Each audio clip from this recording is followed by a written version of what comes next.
ने कहा होनी थी सो हो गई, पर अब ऐसी न होया। और भाभी तेरे भवन में नित्य द्वादशी होया। ऐसा कह देना, मेरी तरफ से ये उत्तर दे देना। अब ब्राह्मण देवता सीधे साधे सुदामा सोचे सब बात तो सही है। सुदामा कोई और तुम्हारी तरफ से संदेश है? और राम राम कह देना। अरे राम राम तो वैसे भी कह देते तुम्हारी भाई से, और कोई संदेश है? हाँ ये जरूर कह देना कि अगली बार जब आए तो साथ में आना। कह लो भला हो गया। सोचे थे कुछ देंगे साड़ी वाड़ी, पत्नी बेचारी तना कह के मुट्ठी उट्ठी दी थी, साड़ी वाड़ी देंगे, कुछ रुपया पैसा देंगे। ये तो बस राम राम कर लिया। अब सुदामा जी सोचने लगे, अब बाद में आगे बढ़ते जाते हैं, लेकिन सोचते हैं देनहार कोई और है, भेजत है दिन रैन, लोग भरम हम पर करें, याते नीचे नैन। रहीमदास जब भी किसी को देते थे ना तो नैन नीचे कर लेते थे। लोग पूछते थे आप सर झुका के क्यों देते हैं? कहते हैं जैसे किसी की संपत्ति हमें देने के लिए दे दिया गया हो, और हम देते हैं, दान करते हैं, तो हमको लगता है हम करते हैं। ये संसार जिनका है, और संसार के जो पति जगतपति हैं उनकी लक्ष्मी है, लक्ष्मी के पति लक्ष्मीपति हैं। लक्ष्मी उन्होंने दिया, दान हम कर रहे हैं, और हमको लगता है कि लक्ष्मी हमने दान किया, हम अहंकार करने लगते हैं। रहीमदास कहते हैं हमें अपना अहंकार ना है कि हमने दान किया इसलिए नयन झुकाए। देनहार कोई और है। अगर वो देता हमें ना तो जिसको नहीं दिया उससे पूछे क्या हालत है, उसकी तो स्त्रियां खराब हैं, उसकी स्त्रियां बहुत खराब चल रही हैं। ऐसा देख करके भगवान सबको कह के चल देते हैं, आगे बढ़ते हैं। सुदामा कहते हैं कि अरे वाह, प्रभु ने अच्छा ही किया हमें धन नहीं दिया। क्वाहम दरिद्रम पापियान क्वा कृष्णा श्रीनिकेतनः ब्रह्म बंधुरति सामाहम बाहुभ्याम परिरंभतिः। भगवान ने सोचा कि अरे सुदामा जी सोचने लगे, देखिए सुदामा जी धन के लोभी नहीं थे। अगर धन के लोभी होते तो दुखी हो जाते। धन के लोभी हो, अगर कोई पंडित जी हो, दक्षिणा जो पूजा करा लीजिए, मन हिसाब से दक्षिणा न दीजिए, मुंह लटक जाएगा, दुखी हो जाएगा। कहेंगे बताओ इतना मेहनत की, इतना गाए बजाए चिल्लाए उल्लाए, आखिर दक्षिणा भी मन हिसाब से नहीं दी। सुदामा जी भी बेचारे गए तो थे, सोचे तो कुछ मिल जाएगा, कुछ पत्नी दी है चावल के बदले, कुछ तो दे ही देंगे, आप कुछ नहीं तो खाने बना के हमको इतना खिलाया था, बच्चों के लिए दे देते। लेकिन ये तो कुछ भी नहीं दिए, लेकिन सोचते कि कोई बात नहीं। वो सोचे होंगे दरिद्र हैं, गरीब हैं, इतना धन देख लेंगे, अचानक पता नहीं मन खराब हो जाए, बुद्धि खराब हो जाएगी। धन आने के बाद बुद्धि खराब हो जाती है, बुद्धि खराब होने के बाद आदमी भक्ति नहीं कर पाता है। वही आदमी आंगन में तुलसी को पूछता है, 3-3 किलोमीटर पैदल जाके दर्शन करता है, वही जब गाड़ी घोड़ा हो जाता है, महीनों बीत जाते हैं, भगवान के दर्शन नहीं कर पाते हैं। वही जब कुछ नहीं होता है तो खूब भगवान की पूजा 2-2 घंटा भैया करते हैं। जब नौकरी वोकरी लग जाती है 10 मिनट भी पूजा नहीं कर पाते हैं। जल्दी से बस भगवान प्रणाम जा रहे हैं, आज लेट हो गया, वैसे भी सोने में लेट नहीं हो गया, खाने मोबाइल देखने, सुबह उठते हैं मोबाइल देख लेंगे 15-20 मिनट, उसमें लेट नहीं होगा, लेकिन तो भगवान को जल्दी प्रणाम करके जाना है। तो सोचा इसी बहाने भगवान ने नहीं दिया होगा कि बुद्धि न खराब हो जाए मेरे भक्त की। फिर और सोचते हैं अधनोयम धनम प्राप्य मादनुच्चैन मां स्मरेत्, नीते कारुणिको नूनम धनम में बुरनादरान। कोई धन चाहे न दे, लेकिन उन्होंने आते ही मेरा कितना स्वागत किया, हृदय से लगाया। बस भगवान की कीर्ति को याद करते करते सुदामा टुक टुक टुक टुक अपना डंडा लिए लंगटी पहने अपने घर की ओर आ जाते हैं।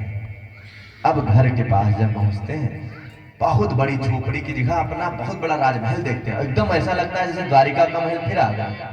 तुमको संदेह हो जाता फिर द्वारिका तो नहीं पहुंच गए। किसी से पूछे कहाँ आ रहे हो, उसने बोला सुदामापुरी। आप तो सुदामा पर टेंशन, अरे हमारे जाने के बाद पता नहीं कौन आक्रमण कर दिया और हमारा कुटिया सब मिटा करके यहाँ सुदामापुरी बना दिया। कोई सुदामा नाम के राजा होंगे, बना दिया सुदामापुरी। हाँ इसीलिए पत्नी को अकेले नहीं छोड़ना चाहिए था, अब छोड़ दिए देखो पत्नी। अब पत्नी को कहाँ ढूंढे, सुशीला सुशीला चिल्लाने लगे। अब उनके द्वार पर जाके कहे सुशीला महारानी आपके पति आ गए। अब सुशीला महारानी अपना सारा व्यवस्था लेके, सुदामा ने देखा सुदामा मंदिर देख डरे, यह थोती मेरी टोली झोपड़िया, और कंचन महल है कैसे खड़े। ये कैसे खड़े हो गए सारे कंचन महल? देख करके सुदामा ने बड़ा गीला कर दी और देख करके खड़े हो गए। अब सुदामा की पत्नी सुशीला, रुक्मणी मैया ने भी कहा कि आपने तो उनको बड़ा सुदामा नगरी विश्वकर्मा के द्वारा बनवा ही दी है प्रभु, मैं भी कुछ दे आती हूँ। तो रुक्मणी जी स्वयं आकर सुशीला के सामने रूपवती सौभाग्यवती होने के लिए सुंदरता देती हैं और कई प्रकार के ऐसे आभूषण देती कि हे सुशीला, आज के बाद तुम कभी जरा तुमको नहीं आएगी, तुम ऐसे ही युवती रहोगी। यह आशीर्वाद देती है रुक्मणी जी। अब रुक्मणी जी एकदम लक्ष्मी जी की तरह तैयार हुए, ठुमुक ठुमुक चलती हुई आगे आए। सुदामा देख करके किनारे किनारे खड़े हुए, जैसे सब लाइन से खड़े थे। अरे महारानी जी आ रही है, पता नहीं हमको दंड दे दे, इसलिए जाके कोने में खड़े हो जाते हैं। कोने में खड़े होकर अपनी पत्नी को देखते हैं। अब पत्नी आई, जब सामने आई सुशीला आरती उतारने था। अरे सिर्फ मेरी पत्नी का अधिकार है मेरी आरती करने का, मैं एकदम पतिव्रता पुरुष हूँ और ऐसे में किसी की पत्नी मुझे छू नहीं सकती है और आरती नहीं कर सकती। तब सुशीला हंसने लगी। सखा के पास गए तो मुझे ही भूल गए। अरे सुशीला तुम, देख करके बड़ा गदगद हो गई। ये घर किसका है? अपनी झुपड़िया को गायब कर दिया क्या? कहीं भगवान की कृपा, सारा लीला बताने लगे कि ये प्रभु ने विश्वकर्मा को भेजा, विश्वकर्मा ने निवेदन किया हमसे बहुत, तो हमने कह दिया तो बना दिए। जो सुदामा कहने लगे, जो भगवान द्वारिकाधीश के यहाँ था जो व्यवस्था, वही सारी व्यवस्था सुदामापुरी में भगवान ने कर दिया। अब भगवान से बड़ा कोई दीनबंधु हो सकता है? भगवान से बड़ा कोई कृपा सुंदर है? परीक्षित, इनसे बड़ा भी दीनबंधु को जानना चाहते हैं? परीक्षित है, धन्य है मेरे प्रभु, धन्य है भगवान कृष्ण। ऐसा कहके भगवान ने आगे कथा सुनाते हुए कहने लगे, भगवान अपनी लीला को करते जा रहे हैं। एक बार ऐसा हुआ कि अपने पिता को ज्ञान दिलाने के लिए नारद जी को बुलाया। नारद जी आते हैं, पिताजी को बताने लगते हैं। पिताजी पूछने के ऐसा कौन सा कर्म किया जाए कि सारे कर्म से हम निवृत्त रहें, क्योंकि कर्म करेंगे कहीं न कहीं पाप होता है, पाप के कारण दुख होता है। कोई ऐसा महाराज कर्म बताइए जिससे हम करने लगे। तो बताने लगे नारद जी, 3 कर्म है, देव ऋण, पितृ ऋण, ऋषि ऋण। इसी के लिए मनुष्य जन्म लेता है। पितृ ऋण के लिए संतान पैदा करो, संतान पैदा करके खुद पितृतर्पण ब्राह्मण भोज ये सब करते रहो। संतान को भी यही ज्ञान दो, ये नहीं कि पूत को बस खाली उसको सिखाओ ना, पूत को हमेशा ऐसा पूत बनाने का प्रयास करना चाहिए पिता को। तो ऐसा ज्ञान देना चाहिए, इससे पितृ ऋण मुक्त होता है। ऋषियों का जो ज्ञान है, वेद वेदांग उपनिषद, इनको सुनना चाहिए, इनकी कथा करानी चाहिए, जिससे लोगों को भी ज्ञान मिले।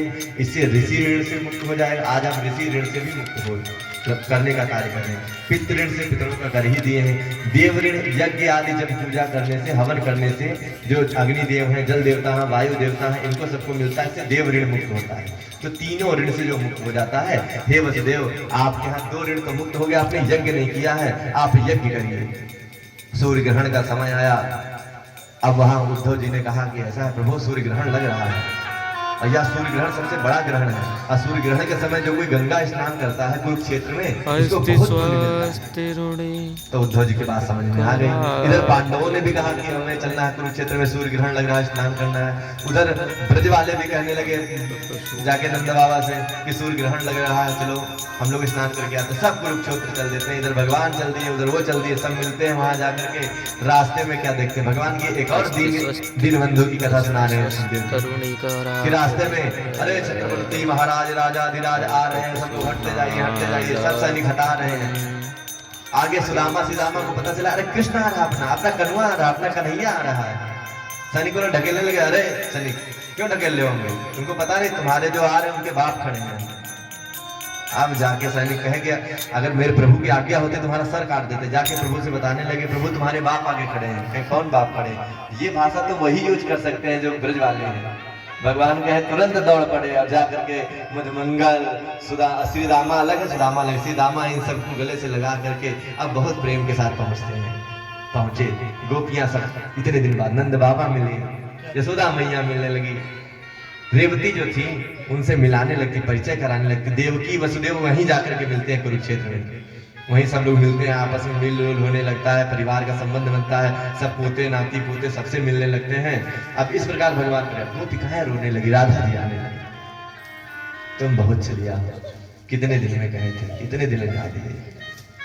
राधा के साथ भगवान ने भांडे को वन में विवाह कर लिया था बचपन में, लेकिन राधा से बड़ा अगर कोई त्याग किसी ने नहीं किया।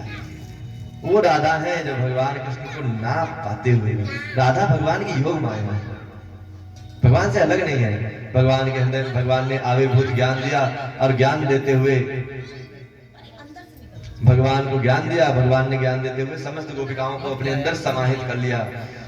बोले गोपीपति भगवान की जय हो। श्री कृष्णचंद्र भगवान की जय हो। इस प्रकार भगवान ने कुरुक्षेत्र में संत महात्मा सब आ गए। वहीं पर संत महात्मा भगवान ये बताइए, मैं ये सुनना चाह रहा हूँ कि मेरी जो दादी थी सुभद्रा जी, उनका विवाह कैसा हुआ, वो भी मुझे बताइए। भगवान बताने लगे सुभद्रा जी का मेरे भैया दाऊ भैया ने शादी दुर्योधन के साथ तय कर दी। मैंने अर्जुन को सारा वृत्तांत बताया। अर्जुन वेश धारण करके आए और अपनी कन्या के साथ में, अपनी बहन के साथ में भगा करके विवाह करा देते हैं। अर्जुन का विवाह इस प्रकार से तुम्हारी दादी का विवाह हो गया। अब क्या सुनना चाहते हो परीक्षित, वह मुझे बताओ। परीक्षित कहने लगे, भगवान अब आप ये बताइए कि भगवान श्री कृष्ण जी के जो 53 करोड़ लोग थे उनका क्या होता है। तो कहने लगे, एक दिन दुर्वासा ऋषि अपने संतों के साथ में द्वारिका पधारते हैं। शाम ने क्या किया, दुर्वासा ऋषि से मजाक करने के लिए स्त्री का रूप बनाया और स्त्री का रूप बना करके पेट में तकिया लगा लिया और कहने लगा, और स्त्री बन करके गया और दुर्वासा ऋषि से कहने लगा। सब बाल बाल पूछेंगे, दुर्वासा जी बताओ इसके पेट में लड़का है लड़की है। दुर्वासा जी तो अंतर्यामी थे, जान गए। कहे न इसके पेट में लड़का है न लड़की, इसके पेट में मूसल है और इसी मूसल से तुम्हारे खानदान का नाश होगा, जाओ श्राप देते हैं। सांब जो था वो शिव और अंबा दोनों का युग था। शिव जी ही संहार करने थे, इसलिए सांब के रूप में भगवान को लगा कि अब संहार का समय आ रहा है, सांब के रूप में श्राप दिलवा देते हैं। इधर भगवान जब जान गए कि अब हमारा भी समय निकट आ रहा है, हमको अब चलना चाहिए, सारे देवता ब्रह्मलोक आ गए, सब बताने लगते हैं। तो उद्धव जी को भगवान ज्ञान देने लगते हैं। उद्धव जी कहते हैं कि प्रभु ये जो जाने का प्लान आप अकेले के लिए बना रहे हैं, अकेले नहीं जाएंगे, हमको भी साथ लेके चलेंगे, हम आपके बगैर नहीं रह पाएंगे। तो रामा अवतार में भगवान ने हनुमान जी को छोड़ा था और कृष्णा अवतार में भगवान ने उद्धव को छोड़ा। उद्धव को मैत्रेय जी के पास भेजते हैं। उद्धव जाते हैं, दत्तात्रेय के विषय में बताते हैं कि 24 गुरु बनाते हैं। दत्तात्रेय ने 24 गुरु जैसे बनाए, उसे उन 24 गुरुओं का नाम बताते हैं। वायु को भी गुरु बना लिया कि देखो वायु बिना कुछ किए चलती रहती। अजगर को भी बना लिया, अजगर करे न चाकरी, पंथी करे न काम, दास मलुका कह गए सबके राज राजा राम। अजगर कहाँ कमाने जाता है, किसे खाने जाता है, सांस लेता है तो जो उड़ के आ जाता है वैसे। और देखिए सारे प्राणियों में सबसे मोटा अजगर है, जबकि कुछ काम नहीं करता है। और हम दिन रात मरते रहते हैं, कमाते रहते हैं कि ये मिल जाए, लेकिन हम तब भी कृषक बने रहते हैं। और एक अजगर कुछ नहीं करता, उसको तब भी उसके पेट भर देते हैं भगवान। एक कुत्ता कहीं कमाने नहीं जाता लेकिन पेट भर जाता है। चराचर जीव को, हरि अनाथ के नाथ, जो अनाथ है उसके नाथ है प्रभु। ऐसे दत्तात्रेय के जैसे 24 गुरु थे, सबको गुरु बनाना, सबसे कुछ ना कुछ सीखते रहना। पानी से सीखा, खलखल करती निनाद करती है, दूसरे को तृप्त करती है, तो संत को भी, ब्राह्मण को भी, मनुष्य को भी तृप्त करना चाहिए। भृंगी को भी बना लिया। भृंगी क्या करती है, जीव को ले जाती है, नीचे दबा देती है, और वह भृंगी दबा देती, कुछ दिन बाद वह जीव जो नीचे रहता है भृंगी के दबाने के कारण खुद भृंगी बन के निकल आता है। तो जिसके साथ रहो उसको वैसा ही बना दो। जैसे भृंगी को भी गुरु बना लिया, सांप को भी गुरु बनाया, ऐसे 24 गुरु बनाए। एक गुरु नहीं होते, शिक्षा गुरु बहुत हो सकते हैं, दीक्षा गुरु एक रहते हैं। गुरु सबको मानिए, पर जो दीक्षा दे, जो संस्कार करे, वो गुरु कभी नहीं बदलना चाहिए। और गुरु आप किसी को भी बना लीजिए, सदगुरु एक को बनाइए और गुरु आप बदल सकते हैं। भगवान ने उद्धव को अपना सारा ज्ञान दे दिया, अपनी आत्मा का जितना ज्ञान था, ब्रह्म ज्ञान था, उद्धव को दे करके भगवान कहने लगे, प्रभास क्षेत्र में बहुत जल्दी मेरे घर का विनाश होने वाला है। एक दिन क्या हुआ, सब मदिरा पी करके समुद्र के किनारे खेल रहे थे, लड़ रहे थे, सबने मदिरा पी ली। भगवान जान गए अब काल आ गया। भगवान समझाने लगे, मदिरा मत पियो, मदिरा बड़ी विषैली है, ये नाश करा देगी। भगवान की बात नहीं माने, मदिरा पी लिए, लड़ने, भगवान बीच में बजाया, भगवान के ऊपर चढ़ गए, भगवान से लड़ने लगे। भगवान जाने, भगवान भी उठाए अपना चक्र, अपने ही कुल के लोगों को काटने लगे, मारने लगे। उधर बलदाऊ भैया भी हल लेकर मारने लगे। लगभग 4-5 लोग मात्र बचे और सब समाप्त हो गए। पूरे 53 करोड़ का वंश जितना था भगवान का, वह सब यदुवंश वहीं समाप्त हो गया। यदुवंश समाप्त होते ही बलदाऊ भैया कहे, अब मैं नहीं रहूंगा, ये कर्म करने के बाद में अब मैं यहाँ नहीं टिकूंगा। बलदाऊ भैया अपने स्वरूप में ध्यान आते हैं और अपने आप को शेष नाग बना करके वैकुंठ चले जाते हैं। भगवान श्री कृष्ण उसी के समीप एक पेड़ था, पेड़ के पास जाकर के लेट जाते हैं। एक बहिलिया को लगा ये कोई पक्षी बैठा, दोनों पैर जरा ऊपर लटके थे, तो पैर का अंगूठा उसको पक्षी का सर दिखा। तो बहिलिया ने पक्षी का सर देख करके मारा, भगवान के अंगूठे में। भगवान बोले, हाय राम, इतना बोले बहिलिया दौड़ करके आ गया, भगवान के चरणों में रोक कर रोने लगता है, कहता प्रभु क्षम्यतां क्षम्यतां, प्रभु मुझे क्षमा करिए क्षमा करिए। सौदाम्ना यथा कासे यान्त्वा हित्यादिनम् मृगस्याकारं तच्चरणं बिभ्याति मृगशंकया। मैं मृग की शंका में आपके ऊपर चला दिया था, प्रभु क्षमा करें। भगवान ने कहा तुमने मेरी ही माया मेरी ही प्रेरणा से बाण चढ़ाया, जाओ तुमको भी लोक देता हूँ। भगवान ने उनको स्वर्गलोक भेज दिया उस बहेलिया। वो बहेलिया कोई और नहीं था, पिछले जन्म का बलि था। बलि को बाण मारे थे तो भगवान अपना भी कर्जा उतारवा देते हैं कि चलो पिछले जन्म में हमने तुमको मारा था, इस जन्म में तुम मार दो, और फिर उसको वैकुंठ की ओर भेज देते हैं। अब भगवान उद्धव को बुलाते हैं, दारुक को बुलाते हैं अपने सारथी को, कहते दारुक जल्दी यहाँ। उद्धव को कह दो कि अब यहाँ न रहे, क्योंकि द्वारिका पूरी तुरंत नष्ट होने वाली है, मेरे जाते ही द्वारिका पूरी समुद्र में मग्न हो जाएगी। इसलिए उद्धव से कह दो बद्रिका आश्रम में चले जाएं और द्वारिकापुरी के जितने लोगों को तुम वहां से निकाल के अर्जुन के साथ भेज दो, द्वारिका मेरे जाते ही समुद्र में मग्न हो जाएगी। इतना करके दारुक को बता दिया और भगवान अपने बैकुंठ धाम की ओर जैसे चमकता हुआ कोई सितारा कोई देख ना पाए चमचमाते हुए, भगवान उज्जवल कांति के साथ बैकुंठ धाम की ओर चले जाते हैं। बोले बैकुंठपति भगवान की। सौदाम्नया यथाकाशे यान्त्वा हित्वा ब्रह्मण्डलम् गतिर्लक्ष्यते मत्तेस्तथा कृष्णस्य दैवतः। तेनयम् भगवान जब भगवान विराट स्वरूप में आए, तेज पुंज हुए, तो वह उनका तेज पुंज जाकर के भागवत में समाहित हो जाता है। इसलिए भगवान का शब्दमयी जो मूर्ति है, आपको बहुत प्रेम होने लगा होगा भगवान कृष्ण से, एक अनायास लगाव हो गया होगा। अंतरात्मा से पूछिए तो कहेगी कि भगवान कृष्ण को नहीं जाना चाहिए, भगवान कृष्ण क्यों चले गए। वह भागवत रूपी है अमृत, इस अमृत को सुनते ही आपको लगेगा भगवान कृष्ण काश तुरंत मिल जाते, हम गले लगा लेते। या भागवत जो सुनता अनायास उन कृष्ण से कर सयति कृष्ण आकर्षित होकर प्रेम करने लगता है। भगवान की जो शब्दमयी है, उनकी जो वांगमयी मूर्ति है, वह यह भागवत महापुराण है। हे परीक्षित, अब क्या सुनना चाहते हो तुम। इस प्रकार भगवान ने कलयुग का थोड़ा सा वर्णन करके कहा। सुखदेव जी ने दाम्पत्ये भिरुचिरे हेतु माए व्यावहारिके स्त्रीत्वे पुंसन्त्वे चा रति विप्रत्वे सूत्र में वही। यहाँ पर जो योग्य ब्राह्मण होंगे, जो योग्य सन्यासी होंगे, योग्य संत होंगे, उनको देख करके कोई नहीं जाएगा। नारी मुए घर संपत्ति नासी मूढ़ मुड़ाय भय सन्यासी। ऐसे सन्यासियों की लोग पूजा करेंगे जिनके 10-5 चेला हो, बढ़िया गाड़ी हो, व्यवस्था हो। जो तपस्वी होगा, जो महात्मा होगा, उसको लोग ध्यान नहीं देंगे, योग्य ब्राह्मणों का सम्मान नहीं करेंगे।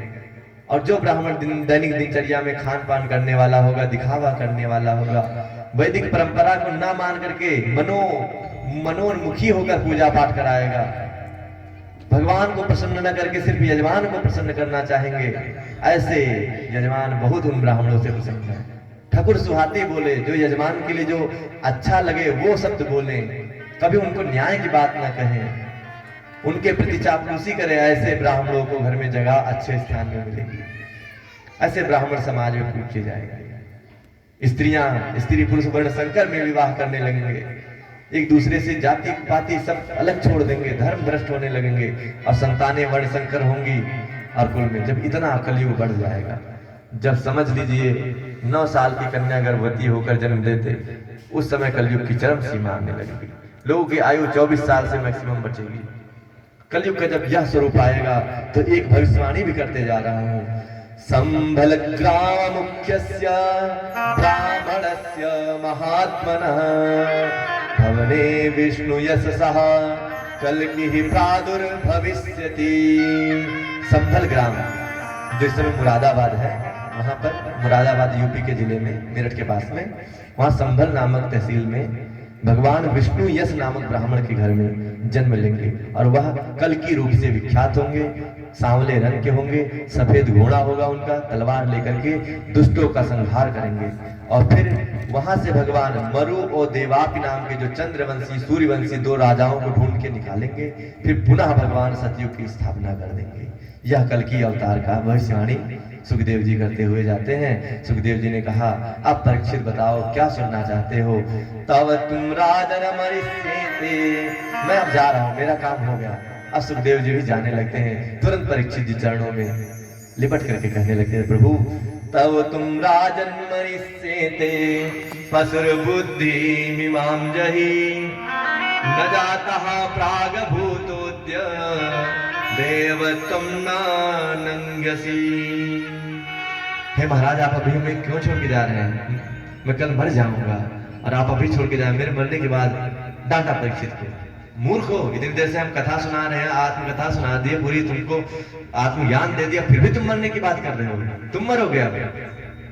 अगर मिट्टी का घड़ा फूट जाए और मिट्टी में मिल जाए तो क्या वो मिट्टी बेकार हो गया? मिट्टी मर गई? अरे मिट्टी तो पहले भी था, बस मिट्टी को रंगा पुता दिए थे, थोड़ा सा आंख नाक कान मुंह बना दिए थे, उस मिट्टी को घड़ा बना दिए थे, सुराही बना दिए थे, कप बना दिया था, मिट्टी फूटी फिर मिट्टी में मिल गई, तो जैसी थी वैसी हो गई ना। सामान्य सी बात है। एक धर्मशाला में हम रुके हुए हैं, और धर्मशाला में कितने दिन रुकेंगे? 1 महीना, 15 दिन, तो ज्यादा ज्यादा जितना रुपया होगा, मानिए रुपया खूब है, पुण्य ज्यादा है, तो इस संसार में कितने दिन धर्मशाला में रुक लेंगे? 100 साल, 50 साल। लेकिन मूल जो आपका घर है वो ऊपर ही है, जाना ऊपर ही। ऐसे धर्मशाले में अगर हम टिके हुए हैं, जितना रुपया खर्चा कर देंगे, धर्मशाला का मालिक कहेगा ऐसा है, अब जाओ, 1 महीने का जितना खर्चा था दे दिया, अब जाओ तुम। और शांति भी आपको तभी मिलेगी जब आप अपने घर में आएंगे। घर कितना भी टूटा फाटा क्यों ना हो, लेकिन जब घर में आते हैं तो वास्तव में जो चैन मिलता है, जो शांति मिलती है, वो कभी किराए के घर में नहीं मिलती। इसलिए सुखदेव, तुम आत्मस्वरूप हो, तुम यहाँ पर किराए पर आए हुए थे।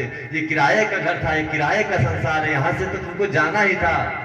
वास्तव में अब तुम अपने लोक की ओर जाओगे, इसलिए तुम मरोगे नहीं। मैं न मरी हो जग सारा। अहम ब्रह्मं परम धाम ब्रह्माहम परमं पदम् एवं समीक्षान्नात्मा नमात्मन्याधाय निष्कले। परीक्षित ने कहा, प्रभु मैं अमर हो गया, अब तक्षक नहीं, तक्षक जैसे 1000 सांप आ जाए मैं नहीं मरूंगा। अहम सिद्धोस्मि, अहम ब्रह्मास्मि, अहम तत्त्वमसि कहने लगे। आप सुखदेव जी खुश हो गए और चल देते हैं। इधर जगह वहां भिक्षु भी साकम नारदेवेन पूजितः। प्रारब्ध साथ तक्षक नाग छद्म वेश में आया और परीक्षित जी को जैसे ही स्पर्श किया, काटा नहीं स्पर्श किया, परीक्षित दिव्य स्वरूप में आकर के वैकुंठ की ओर चले जाते हैं। बोले परीक्षित महाराज की जय, सुखदेव भगवान की जय।